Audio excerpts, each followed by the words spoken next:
Welcome back to Talk of the Town. Joining me right now is Doug Jenkins. He's the founder and CEO of First American Rescue Division.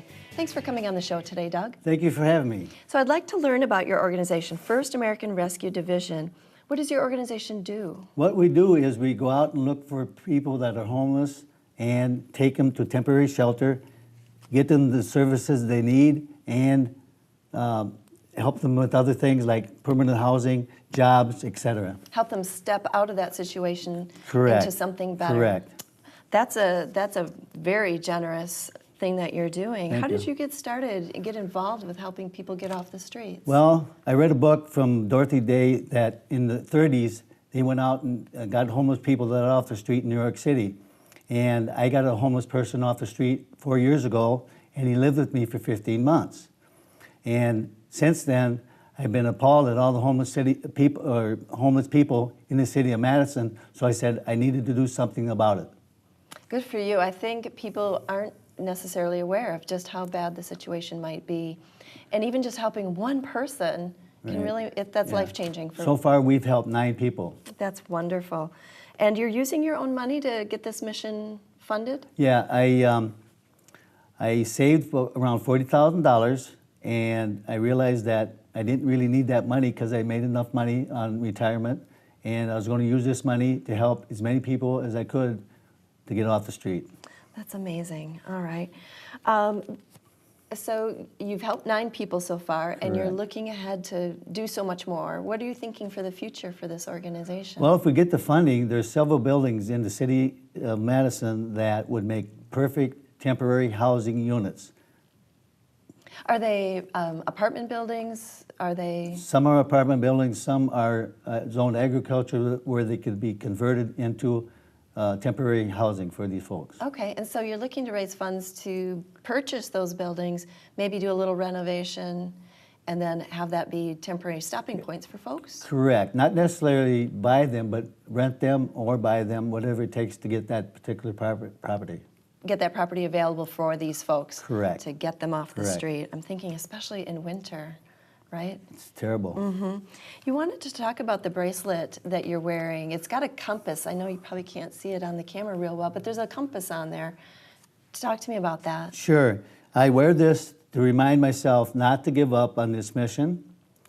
If you point this compass, everywhere you point it, north, south, east, or west, if you walk long enough, you're going to run into a homeless person in this country. Mm-hmm. Don't have to walk very far. You don't have to sometimes, walk very far in Madison. No, okay. If folks would like to help, now you've got a pretty big mission and you're doing really important work. How can folks help you? Folks can go to our website and they can donate through the website, or they can, through organizations, they can have benefits. And What do you mean? they could have a benefit, say a fundraiser. Oh, I see. Okay. to, Specifically for your... Specifically for us or whatever. And I guess that's about it. Do you have a favorite story of some of the folks that you have helped? The favorite story would be Larry. Larry was laying on the street, on Milwaukee Street, 4 years ago. He was 6'3", no teeth, and he was sleeping on 7 pillows on Milwaukee Street. I stopped, it was on the 4th of July. I stopped, I says, "What's up?" And he says, "I'm just trying to get some sleep." And I says, "You work?" He said, "Well, I get Social Security, but I only get $800. I says, "Where are you staying tonight?" And he says, "Right here." I said, "You want to stay with me tonight?" He jumped in his truck, he followed me to my house. He lived with me for 15 months. And that was the first person that you had helped? Exactly. That was 4 years ago this year. I see. Yeah. Do you ever help families or groups, or is it usually individuals? Well, right now we have a family that husband and wife and a 3-year-old daughter.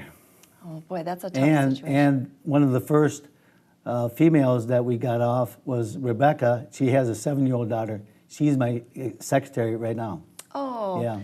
If people want to help monetarily, but can they also help in some other way? Like you said, you're trying to help people move forward, maybe with counseling or with finding jobs, things like that? Sure. If any employers out there have jobs that they'd want to help us out, they could send us the information, and then we can get back to them We could use some volunteers when it comes time. We want to eventually open a thrift kind of store where we can sell stuff, and these folks that need temporary work while they're waiting for permanent housing can Sure. work in this store. Okay. Alrighty. Well, you can find their website online if you'd like to help in so many different ways. Thank you for the work you're doing, Doug. Thank you very much. All right. We'll be right back.